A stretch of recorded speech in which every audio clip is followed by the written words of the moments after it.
action. I can't get no call to action, but I try, and I try, and I try, and I try. Hello and welcome to Call to Action, the go-to podcast for anyone trying to make sense of the world of marketing, advertising and beyond. In an industry that is a minefield of utter bollocks, we aim to capture our heroes and allies from the front line to have a chinwag with. It's like Pokemon Go, with the single but vital exception that it's not a short-term bandwagon of shite. It's brought to you by Gasp, and I'm Giles Edwards, co-founder and MD.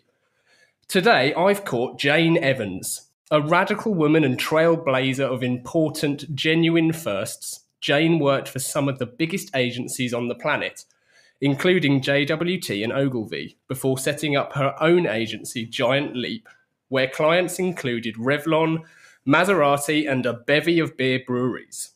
She now runs Janee, part advertising agency, part activist organisation that communicates to and represents the most powerful consumer group on the planet, women over 50. Their first campaign is Uninvisibility, to bring these new superwomen into the spotlight. Jane says, if the ad industry can't see the disruptive power of employing a gobby older woman, then I'll profit from my voice myself. Welcome to the show, Jane. Hello. 7 quickfire questions. Mac or PC? Mac. London or Sydney? Both. English ales or Aussie tinnies? Neither. Cyndi Lauper or Cindy Gallop? Cindy Gallop. Martin Scorsese or Martin Sorrell? Oh, Scorsese every time. Machine learning or on-the-job learning? Both. And lastly, John Evans or Jane Evans? Both. Both. Okay, cool. Awesome. Okay, so Jane, can you tell me what your first ever job was and what your first advertising job was? And the reason I ask is I know so many people, typically young nephews and nieces of mine, who are anxious about the perceived right way of doing things. And the more I talk to people who have made a name for themselves in the industry, the more I believe my advice to them of there being no right way is correct. Couldn't agree more. And the more people we get from diverse backgrounds, the better. My first job was actually my first business. My father had dreams of me being a professional golfer. And the first time he took me to play golf, by the 9th hole, I was bored stupid. And I saw a little hut there and I went, what's that? And he was like, oh, it's a hut they used to sell sweets and drinks to the golfers. And I went, can I do that? And he went to the club and got permission for me to have the hut. And my mum went down to the cash and carry. And I set up my first business when I was 12 years old. Really? You legend. And what was that like? Look, my parents didn't realise how much money I was making. And in fact, my mum took over the business when she realised how much money I was making. And I was the only kid at school that could afford 20 fags a day. So that puts you in a powerful place, as we all know. It was. Plus the fact I spent all of my Saturdays and Sundays sitting in a wooden hut eating chocolate. Wow. Amazing. And so how long did you get away with that for, till your mum took over the franchise? It took about a year till she worked out just how much money was in it and that she could do it on Tuesday, on Ladies' Day too. And yeah, what she didn't realise was that I'd worked out that I got a lot more money in winter if I put like sherry or whiskey in the coffee. So I was making a lot of money from being a highly illegal enterprise. Oh, that's brilliant. Oh, I love that. Yeah. So that was my first job. And then I had quite a number of ridiculous jobs after that. Again, I worked in a smoker's shop, and I worked in a DIY store, like one of the first big supermarket ones. But I always wanted to get into advertising since I was like 12 years old and going to into London. I'd see the tubes posters and go, I want to make those. That's what I want to do. So at 16, I went to art college, and at 20, I got my first job at Legal Delaney. Ah, cool. And what were you doing there? I was a junior art director. good old days when you just went straight from college and went into a paid job. Well, don't boast now. And so was that everything you hoped it would be when you were a young girl looking at the posters in the tube? Oh, it was an incredible time. My first few years in London were amazing, but also highly stressful and, incredibly competitive. And, for a very young woman, it was all consuming. I imagine there was little divide between work life and personal life. It wasn't so much physically the time. I mean, we worked hard, but I hear horror stories today of what people work like. I think there was a much better play work balance. But the thing is, and particularly when you're young in the industry, your head's in it all the time, regardless of what you're doing. If you've got a brief that you've got to crack, it's in your head. You can't get it out. When you're younger in the industry, it takes longer to get them out of your head. When you're older, you can crack things a bit quicker, so they're not dangling around in there forever. Yeah, I think that process becomes easier, doesn't it? It does. Well, you just learn what to knock out immediately. Whereas, when you're younger in the business, you have to explore every idea because you don't actually really know what a good idea is. It's like you have to sort of lock onto them until you go, oh, right, okay, I'm starting to see the pattern of this. I'm starting to see the rhythm of this. I'm starting to get like other people's reactions to this. Yeah, and certainly from my own experience, you have to make lots of mistakes, and you can't do that overnight. You need time to make lots of mistakes and learn from them. I think life is that's life. You've got to you're not living if you're not making a shit ton of mistakes. I don't reckon. No, I fully agree. 100%. So how did you end up working in Australia then? So obviously Legis Delaney was awesome in for many reasons, but ultimately that came to an end. Can you tell us the story around that? I then went on to KHBB, which was I had a female creative director, and that was absolutely fantastic. But as usual, or as seemed to be the case in my career, was new creative directors came in, and the first team that went was the girl team because you could be the girl team, but they had to pick you. Okay. So we left there, and I had a job offer in London, and I also had a headhunter that was saying, come out to Sydney. And because we'd had a female creative director, she'd actually put our pay up into parity with the boys. But the problem was that the next job didn't want to pay parity with the boys. So I was offered half as much in London. Wow. And twice as much in Sydney. And so twice as much and Sunshine won out. And excuse my ignorance, but in terms of being offered half as much in London, how was that kind of framed? I mean, was it as blunt as that? No, it wasn't. I mean, it was never framed as that, but except from the creative director that gave us the pay rise, because she just, she basically said, I've just looked at all the pay, and you're only paid half of what the guys are. So I'm immediately putting your pay up to what the guys are. But then when I go out into the market, it was like I was told I would not be able to expect such a high grade of pay again. So it was never said because you're a girl, because it never has been.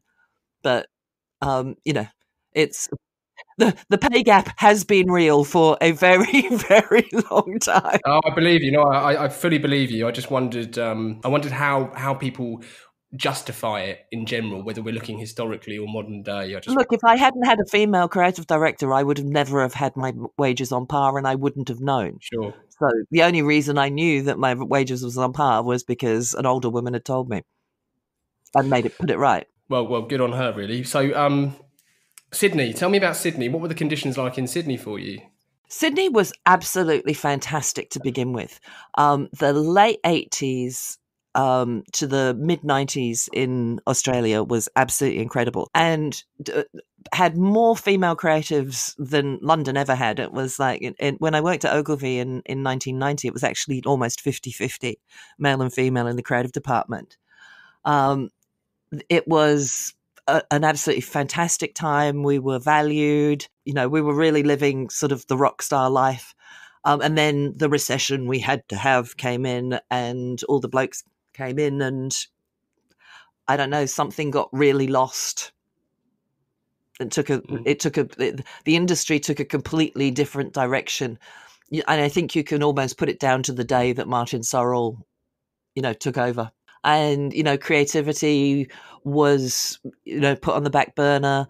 And I think what happened as well is it used to be us that used to be the awards. We used to be the valuable thing that, agencies would vie to get us. And I think it absolutely turned around from that point of view, in as much as, agencies, we were lucky if we got a job. And I think that was a really massive shift. We went to from being, the stars to a commodity. The gender balance was much more what it should be in Sydney. How else did it differ? I think one of the reasons why Australian creatives are really quite successful around the world is because agencies are smaller, but they're still really good quality. So you don't get stuck in the creative department and only ever see creative people. You're sort of smack bang in the middle of it all. So, you become a really good all-rounder. You spend a lot of time with planners. You spend a lot more time with media. You spend a lot more time with the suits. So I think as an Australian creative gets a much greater view of the business as a whole, rather than just their bit, which is, writing or making the ads. Yeah, true. My older brother, in fact, he kind of built his career from Sydney, I guess, 20, 30 years ago, maybe. So Andrew, he felt certainly in Sydney is that people just had more balls, so to speak. Yeah. Look, when I was moving over there, my dad was like, "Oh, you'll do so much better over there because you'll actually be able to speak your mind." Yeah, exactly that. And I think, yes, there's very much far more you're able to, I mean, we used to joke that, Australians call a spade a fucking shovel. Yeah, exactly that. Yeah. That must have felt like a much more comfortable place to exist in. Oh, for a gobby bitch, yes, absolutely. It was, for a gobby bitch, exactly that. Is that empowering? It was very empowering. However, it made me incredibly threatening. Both me and my copywriter Jane Caro were very vocal feminists, and we both basically, I was the one that wanted to be a creative director.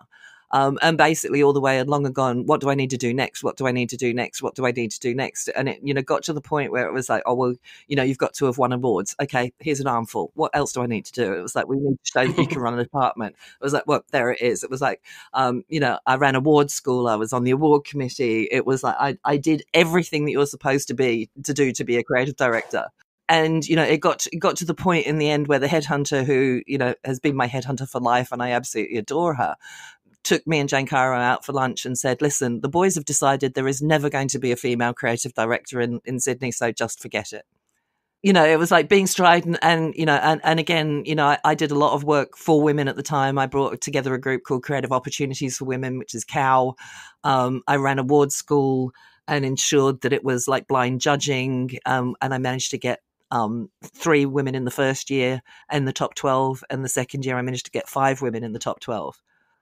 Wow. So, I'd been very vocal about keeping up the amount of women that were in the industry. But unfortunately, as you can see from the Burnett debacle a couple of years ago, whoever I brought in got disappeared. And, there was a massive disappearing of women in the industry in like the early 2000s. And did you find, going back to the point about being more naturally suited to Sydney and just being in that environment and culture, did it make it easier for that and your personality creep into your work? The very famous Drive washing powder campaign that you're behind was the first campaign that ever showed an unmarried couple living together and, guys doing laundry and all of that kind of... And the first divorced couple ever shown on TV too. That came from, this is a great plug for the Uninvisibility Project, but this came from, again, another mature woman fighting for us.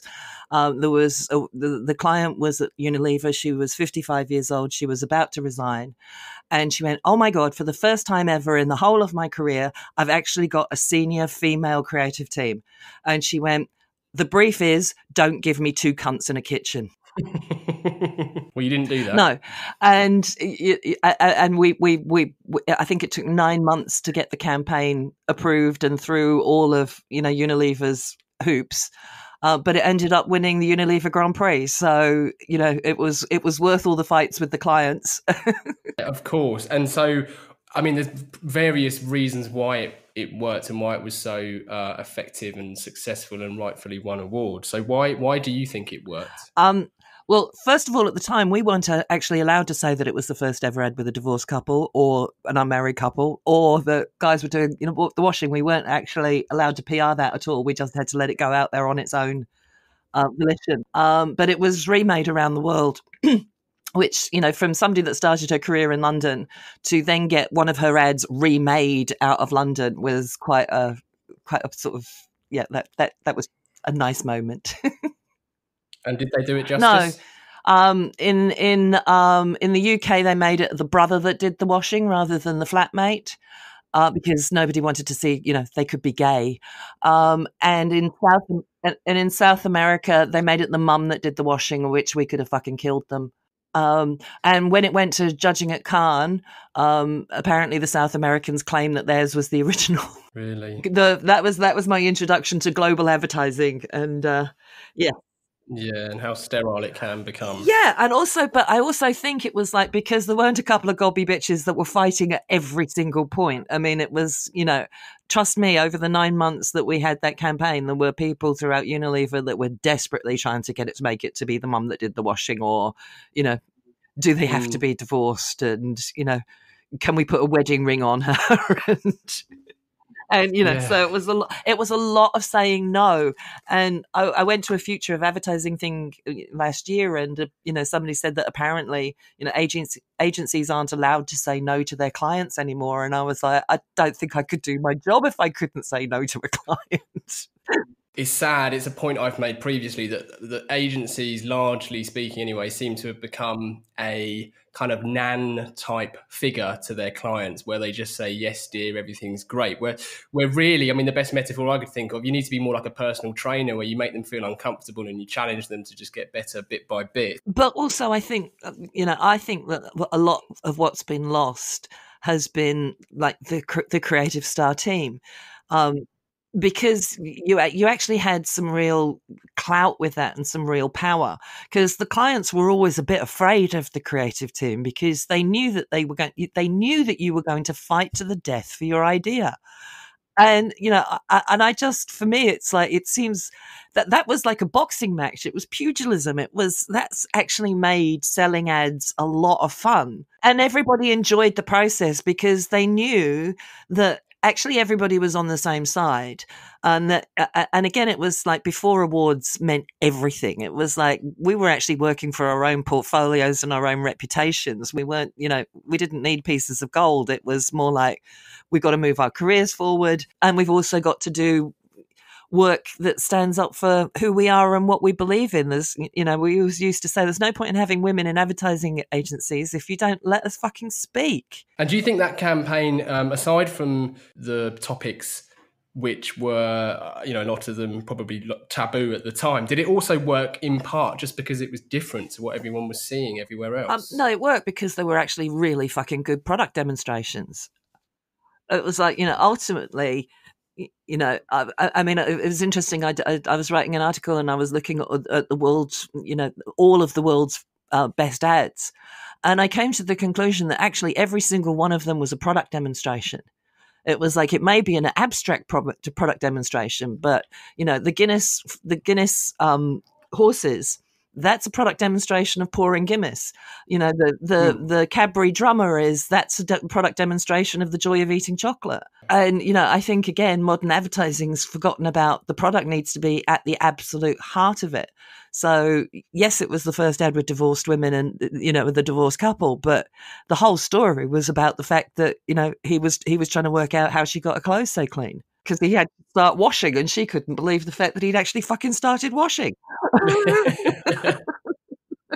So why did you leave mainstream agencies then to start your own agency, Giantly? Well, two reasons. First of all, I knew that there was no way that I could carry on with the job that I had and have children.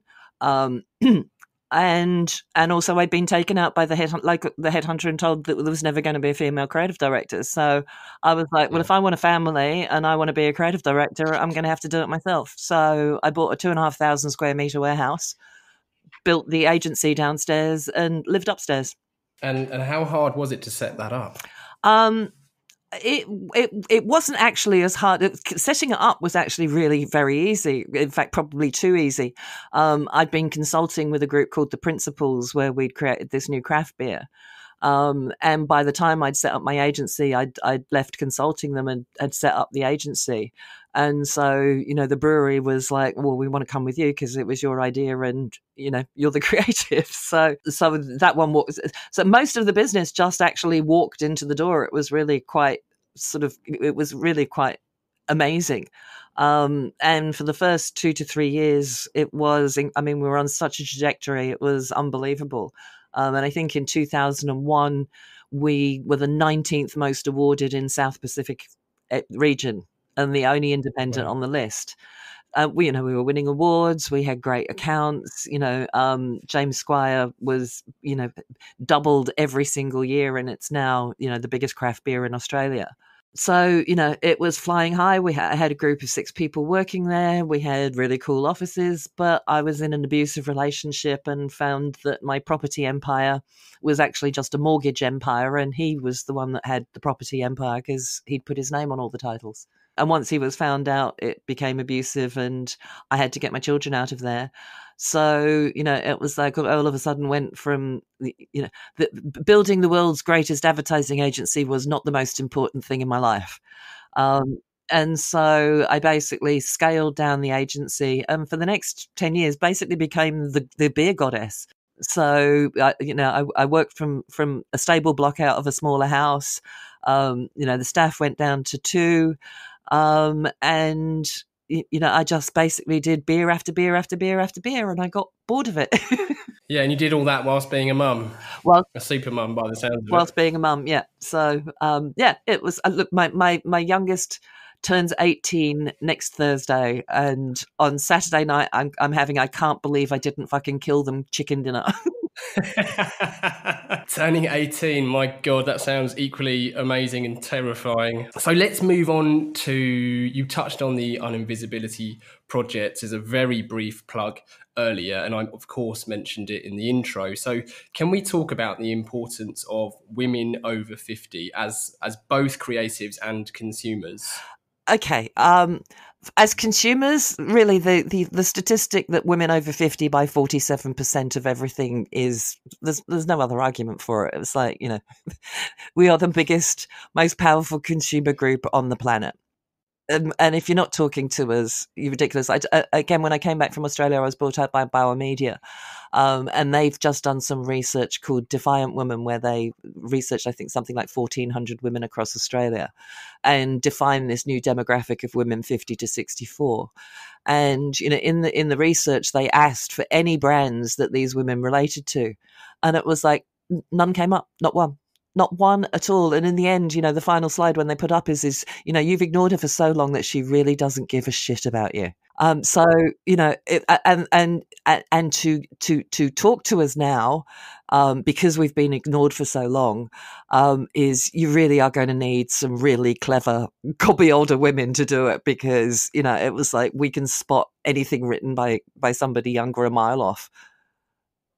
Yeah, absolutely. Well, there's a great quote of yours which I discovered, which was, "We've been your age, but you've never been ours." Oh, that was one of my grandmother's one. My grandmother was an amazing woman, and she was full of those sort of quotes, but that one always stuck with me. Yeah, I think the industry is just obsessed with, 20 under 20, 30 under 30 lists. Oh, who cares about a list?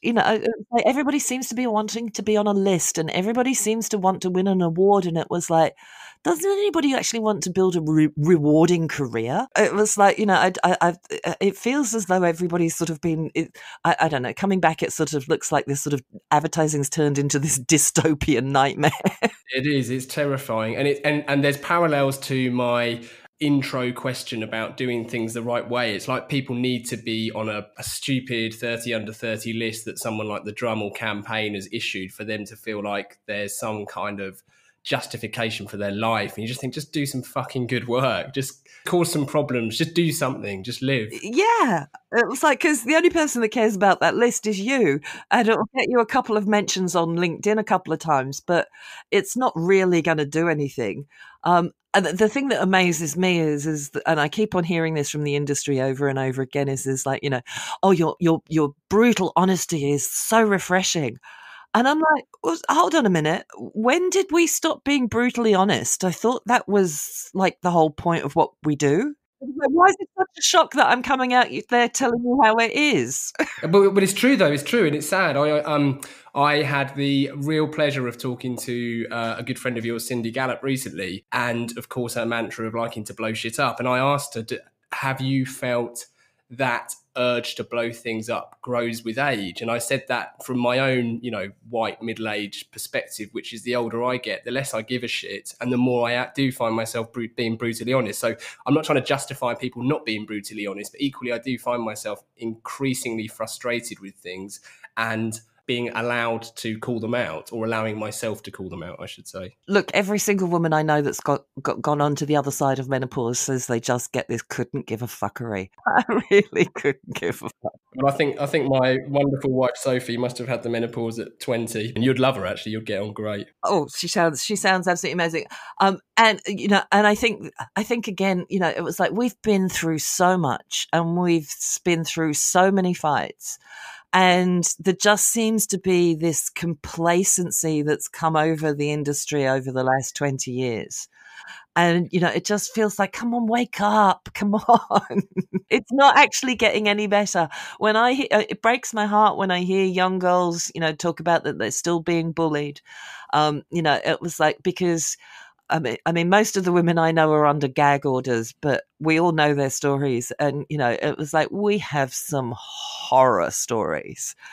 And so, it was like to then find out that young women in the industry, they're not having the horror stories that we have, but it's still the same underlying misogyny and bullying. I think it's gone from sexual harassment to bullying.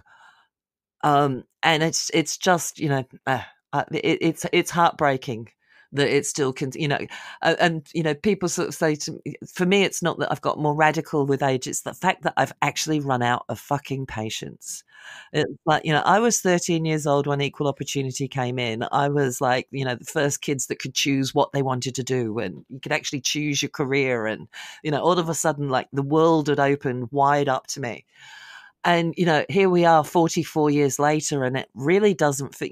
Women are still saying that they're not feeling as though the workplace is working for them. Yeah, and as you say, women over 50 find it practically, if not completely, impossible to get a job in agency world or advertising world. It goes much, much further than advertising. It's actually systemic throughout society.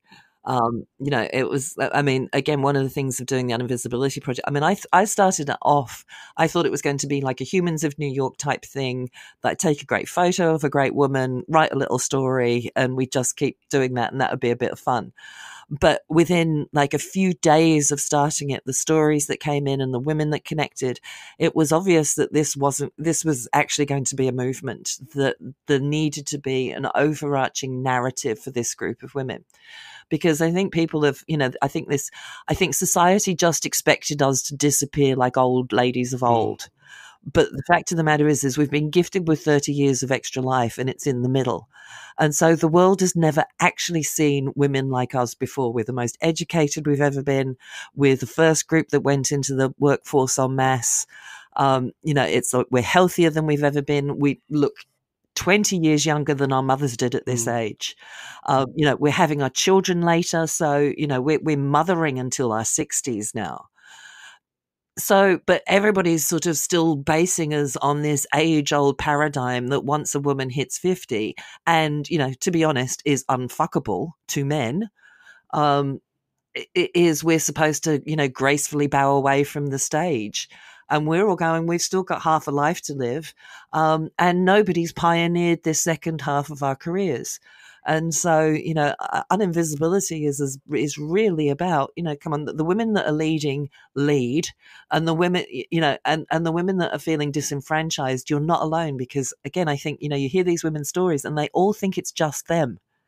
And it's not until you hear a mass of the stories. I mean, people are absolutely shocked when I tell them that half of the women on the Uninvisibility Project are not making a living. And they are incredible women with amazing stories who have done incredible things, are going for jobs as hotel maids or looking after dementia patients or becoming tram drivers. How can people listening get involved and, even support the Uninvisibility Project? Go onto the website and fill in the pop-up box that says subscribe here. Follow us on Twitter. We're on Invisibility, LinkedIn, Facebook. Become part of the conversation, but also amplify the conversation. I mean, I've just come back from Sydney and, very much telling younger women that this is their future too. And that we're not in competition with you. We're actually here to raise you. So, there was a lovely story that came out of Sydney of one woman that had just been given a job, and they just had a 29-year-old female creative director, and they'd almost done it in tandem, that they put in the really cool, young, groovy female creative director. But they also made sure that there was an incredibly wise woman on her team that has her back and has the experience to allow her to shine. And I think, if women start pushing that they want, I think it's something like 88% of female creatives do not believe that they've got role models. So, they should be amplifying the women, the few women that are out there. And they should be pushing, again, it was like, everybody blames headhunters, and I go, headhunters only go by market forces. So, if headhunters get on board going, okay, we've got to go and find these unicorns. It's like, we've got to go and find these amazing creative women, and they might not want to go back into an agency, get them into Mentor. I sort of say, if you don't want us to make the ads, get us to make the women that are making the ads, because there's a whole generation of younger women that are in there facing exactly the same things that we faced. As I said, we've been your age, you've never been ours. And it was like, we've got a perspective and the couldn't give a fuckery that if something is really wrong, we've got no problems going and telling somebody, hold on, this has to change. So, it was like, I think there is a massive resource that, should be treated as incredibly valuable. When everybody's talking diversity and inclusion, it's like there's no point in bringing everybody in if they're just going to flounder, or worse still, just become pawns of the patriarchy. I wonder how this has crept into your role as a mum. I imagine your teenage daughters must just look up to you even more than daughters normally do look up to their mums. The worst thing about being unemployed for 3 years was my kids didn't know who I was. I mean, I was unemployed. My daughter was, they were 14, 15. They were like that really, I hate my mum stage. So to have a mum that's out of work, can't provide, I became absolutely nothing in their eyes. And the greatest thing about the Uninvisibility Project has just been how my kids are now like, oh, okay. Now I see why you were fighting so hard, and that you weren't taking the job at Sainsbury's, and that you were, pushing and pushing and pushing. And it was like, I think, they've learned a hell of a lot from the experience, but it's absolutely, my oldest daughter's a musician, and she's like, bloody hell, mum, you're an influencer before I am. It's like... That's fantastic. And how have you found being a mum whilst doing this? Obviously, even more aware of the world for young women growing up. My daughter, the first day of school she's 17. She goes to work in business attire. She was, it was school approved clothing. Walked out of her school. She went, bloody hell, I can't even walk 20 meters out of the school without some old geezer telling me I'm sexy. And I'm just like, oh, for fuck's sake. And she's like, she says to the boys, the boys sort of go, oh, you're just moaning all the time. And she was, how often do you get catcalled? And she went 2 or 3 times a day.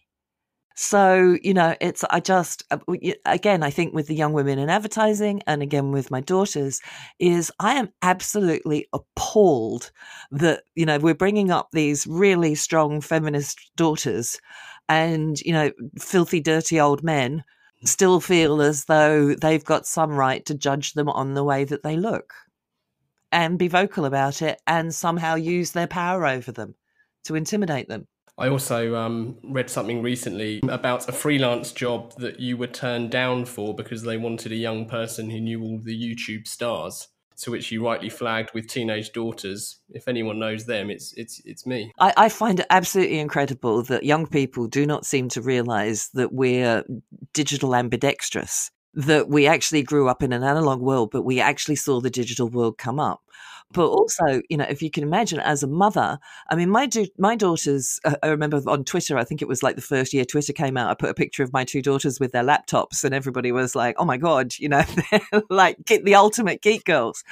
But, you know, I've you know, as I say to younger people, it's like, I played as much fucking Club Penguin as you did. It was just, I was an adult at the time looking at it going, oh, what is this? Is my child safe on this? What are the applications of that? Oh, what could you do with it? You know, it was like, as things were coming in, it wasn't as if we were ignoring them. We were active participants in the birth of tech. So why they think that we're tech illiterate or that we don't, again, you know, it's like, come on, creative people. Do you honestly think that when you turn 50, you're going to have stopped looking at culture? It was like when your whole life has been about culture. It was like, what, do you just all of a sudden stop at one point and go, right, that's it, nothing ever good's ever going to happen again? I mean, yes, there are people that, you know, consider there's been nothing great since a flock of fucking seagulls. But, you know, anybody that is a creative and works in popular culture and works in advertising knows everything that's going on everywhere, because our job is to know a little bit about a hell of a lot of things. So why on earth would that stop? I can't understand why people would believe that would stop. Yeah, I actually think that people who grew up in an analog world are actually at an advantage, because I find myself being my grumpy, cynical guy that I'm becoming, talking to the youngsters here at Gasp, and sometimes my answer to them is just fucking Google it. Like, because they've grown up with Google, they don't realize how something as simple as just that one example in the digital space, you just think, I think you can do and learn and know so much so quickly, but because that's been how it's always been to them, they almost see it in a different way. It's not deemed as powerful as I think it is. Oh, look, you know, I grew up with, you know, watching Star Trek in black and white. And, you know, it was like, I remember when I was over in Australia, I spoke to like an old boyfriend back in England on Skype for the first time. And we're both just sort of like sitting there with our mouths open, sort of going, wow, can you believe this actually happened? It's like, whoa, you know, when we were 18, would you have thought that like in 20 years time, we'd be like sitting opposite sides of the world, looking at each other, talking on a video? I mean, it's mind blowing how much the world has changed. And again, that's one of the things I'm sort of saying about is our group is like, we've seen so much change. Why on earth do you think we're not prepared to see more or, you know, have the ability to create more? Again, it's like beyond me as to why you would think that at this point in our lives we're redundant when we're actually going, this is the most powerful time in my life. And also, why would you not think that was hugely valuable to you, that we have seen and lived through so much change? But also, you know, I sort of make the analogy of like vinyl records. And when we all grew up with vinyl records, you know, then we moved it over to tapes and then we moved it to CDs and then it went to streaming. And now, you know, millennials are buying vinyl again because there was actually something really magical and tactile about it, and you know the you know the quality was different, but you had the artwork, and you know there was collectability of it. And so, you know, again, I think sometimes when people creating this new world, they sometimes forget the absolute joy of the real world, and I think we can also bring that in very strongly. I mean, it might be a bit of a stretch, but I think something else that you said on your floppy dicks post on the Janee website, which is that logic doesn't sell. I think that's almost someone trying to distill something down into the logical part. And I'm probably not articulating that very well, but a good example Rory Sutherland gives in his anti-logic debates is it's like taking out a hotel doorman and replacing him with an automatic door. You think you fixed the problem, made it cheaper and cut your overheads, but actually you lose all of the extra stuff the doorman did. It's all the hat tipping and the hello and the just relationships that were built. And I think that's probably true with streaming. at somewhere along the line, you think if you strip everything back and it's just the music, as you said with vinyl, where you've lost that tactile thing that everyone loves and you've lost the artwork that's associated with it. There's so much more to it than just that track. And putting the record on the deck. Yeah, all of that. And, there was something that I think, because we've seen so much humanity, it was like we can, be absolutely awe-inspired by the new technology, but also actually understand the real joy of doing something yourself too. It's like I love calligraphy, and it was like, people look at my handwriting, and it was like, it was like, I wish I could teach everybody to do handwriting. It was like the joy of being able to write beautifully is like something that's being lost, so I think we can see things that are being lost. Yeah. And, and I think, I think really important human emotional things. I think we bring a different perspective in. I also think that, they talk about wisdom. And I speak to the women a lot about what they think wisdom is. And one of the best descriptions I ever had was you start to see the patterns, but then you start seeing the patterns laying on top of the patterns. And then you see another pattern laying on top of that pattern. And it's like you just have such a much wider view of the world. And so, you then when you get a problem or, a brief or whatever, it was like you can just see it in multi dimensions that, you couldn't have seen at 30 or 20 or even 40. I have a couple of listener questions, Jane. Do you mind me okay. throwing those at you? Yeah, go for it.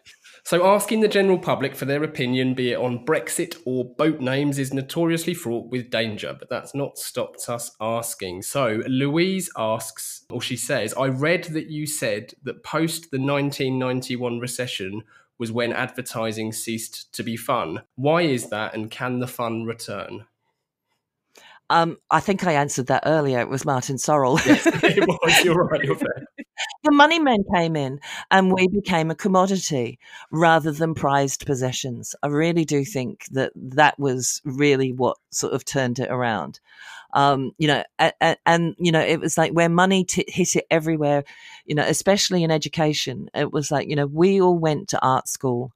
We were the kids at the back of the class. We were the class clowns, and there were 4 colleges. We were all given a job straight out of work. We were valued from the day we started, and we were invested in from the day that we started. I think it's all become way too much of a competition, and that takes so much fun out of it. Yeah, and can the fun return then, do you think? Yeah, absolutely. But as I was once told when I was telling some managing director how he should run his company, well, this is a big ship. It takes a long time to turn around. So the big ships are going to take a long time to turn around. But I think there are so many opportunities out there to do your own shit that, if the boats aren't turning fast enough for you, get on the speedboats, because I think there's plenty of speedboats out there at the moment. And, I think clients are going to start to realize that, they're going to start looking at the gig economy too. And they're going to start going, hold on a minute, I don't need to have this big monolith that's not in touch with the times. I can go to these smaller little places that are far more agile, because the world's it's too fast for too many processes now. It's like you need to work with really good people that know their shit and that you trust. Yeah, but I'm always keen to bang the small independent drum for sure. Makes a lot of sense. I think there's trouble in network side anyway. I mentioned my brother Andrew earlier. He's got out of the business now. He's had enough of it, but he was very senior at one of the big networks, and some of the stories I heard about how business decisions were being made, I found alarming, to say the least. So the second question from Danny. Danny says, you've helped sell a lot of beer in your time. What current beer brands do you think are acing it? I'm especially curious of your view on the Carlsberg self-deprecating U-turn. I think that the current beer ads have fallen into a trap, which was something that was a massive, massive, massive no-no to us for our whole career. If we'd ever presented them to our creative directors, we would have been sent out with the tails between our legs. So, I actually worked on Carlsberg, back in the 80s when it was, probably the greatest lager in the world. And then they've been slaughtered by craft beer because, you know, it's the whole story. They all got too big. They all got too bland. They all got too complacent. You know, smaller breweries came in with interesting, really great tasting beer. And it's taken them, well, we released ours in 1999. So it's taken them almost 20 years to work out that, oh shit, you know, our stuff is swill. We better do something about it. But, you know, for me, it's like they're letting the briefs are showing, the strategies are showing, the research is showing. I mean, the punk IPA, this is not a fucking ad. It was like, no, it's not. And it's not punk in any way, shape or form. So, yeah, I think it's got very formulaic. And, you know, again, I think, you know, strategy is showing too much. And so no, I can't think of any beer brand at the moment that's doing anything really interesting, because I think it's sort of got to the stage where, I mean, it was really fun doing craft beers at the start, but it's sort of getting to the point where it's like everybody seems to be copying what's been done before. And this sort of feels as though that there's time for the next breakout product or breakout category. It sort of seems to be coming to a critical mass at the moment. So I think it's going to take something pretty amazing to break through it. The final part of the interview, Jane, is our 4 pertinent poses that we put to all of our guests. So question 1 is, what advice would you give to your younger self, apart from hiding some of the cash from the shed on the golf course from your parents? I know a hell of a lot more from the ex-husband.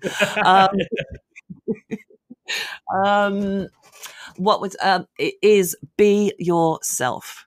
And fight for your voice, particularly now that agencies and the world is trying so hard to do diversity. There is no point in coming into an industry and turning into the same voice as the rest of the industry. It's like, you know, bring your stories, bring your humanity, and bring yourself to the work.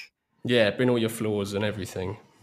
Yeah, and, you know, and I mean, I look back and it's like, you know, I look at some of the things that I've done in my life, and some of them seem like they're massive howlers and really bad decisions. But every decision either became an incredible learning opportunity or a golden opportunity that I would never have seen. So, you know, at the time you can be go through things and really beat yourself up that you've done something wrong.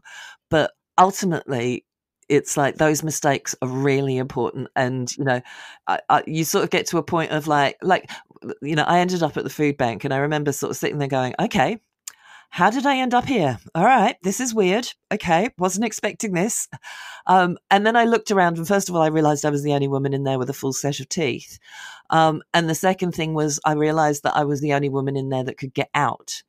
And so, you know, if you find yourself in a situation, is almost like everything changes. It was like nothing stays the same. So even if you're at the lowest of the low, you know it can't get any worse, and things will get better. And, you know, things will come across that you just had never, ever expected or planned for. Perfect. Number 2, if you could banish one thing from the industry, what would that be and why? Gag orders. It is absolutely heartbreaking to see incredibly talented, strong, amazing women who are haunted by experiences that they can't share. You know, a couple of the women that I've spoken to, you know, one of them was like, you know, my therapist is like, I've got to deal with this, but I can't, because I can't even say that I've got a gag order against me. You know, there's another woman, like in Sydney, there is one human being that basically almost every single woman has a story against. And, you know, they have put out gag order after gag order after gag order after gag order.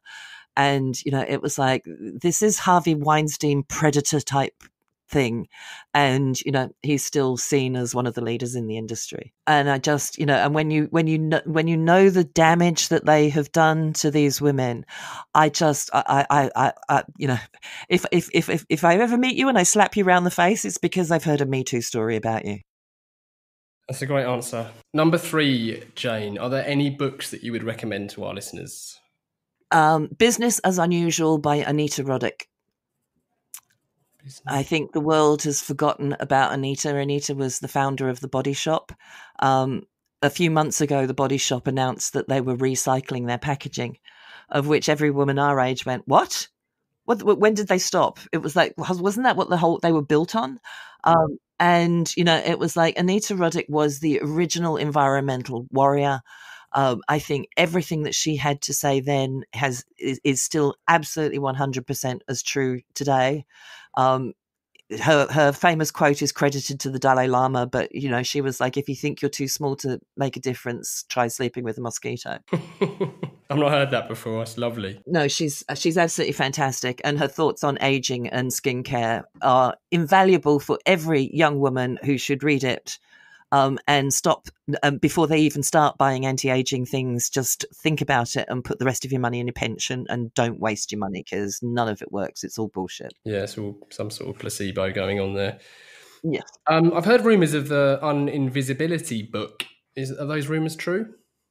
There is a book and a documentary and another very huge surprise in the works. So we're in negotiations at the moment, but it's much fun and frivolity, and we've just got to get the final few bucks over the line, and we're on our way. Amazing. And so presumably people who subscribe at Uninvisibility at the website itself will be able to keep an eye there.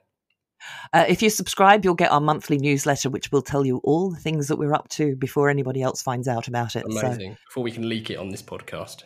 Yeah, you can leak it as much as you want. I'll give you a call beforehand when any people are coming. Amazing. Amazing. Well, Jane, we always dedicate every show to somebody, and we like to bestow or hospital pass that honour, depending on your view, to our guests, who has to give their reason why. So, Jane, could you dedicate this episode to somebody? I'm going to dedicate this episode to a woman by the name of Verna Wilkins.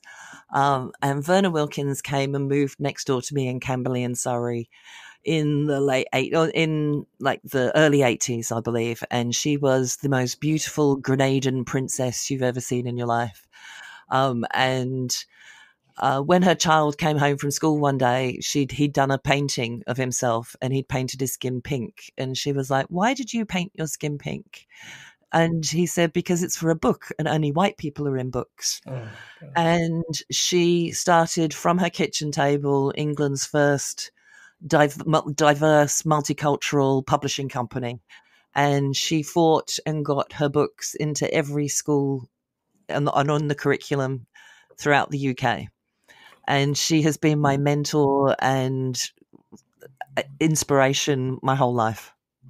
Wow. What a woman. Well, this episode is very, very proudly dedicated to Verna Wilkins. Absolutely. Yeah, well, thank you so much for joining us, Jane. It's been an absolute pleasure to talk. We'll share everything that we've discussed, especially links to the Uninvisibility project in your own website and Anita Roddick's book. But how else can people get more Jane Evans? Look, I was actually worrying the other day that everybody's getting too much Jane Evans at the moment. Well, they can decide that. Uninvisibility.com, Twitter Uninvisibility, Facebook Uninvisibility. You can find me on LinkedIn as Janee London, or the Uninvisibility page on LinkedIn. We're on Instagram. So we're out there, honey. Yeah. You're on your Google away. Amazing. Well, actually, I haven't checked that, because with a name like Jane Evans, it's actually quite hard to get to the top. So I haven't actually Googled my name for a while. I should go and see. Well, I've done that recently, actually. There are quite a few of you out there. I mean, you're all very different. Don't get me wrong. But thank you so much, and thank you to everyone listening. Please continue to share and review. That means a lot to us here, and keep questions and guest requests coming in. To get in touch, simply find Gasp online. You can check out CTA Pod on Instagram, or just email us at hello@calltoaction.co.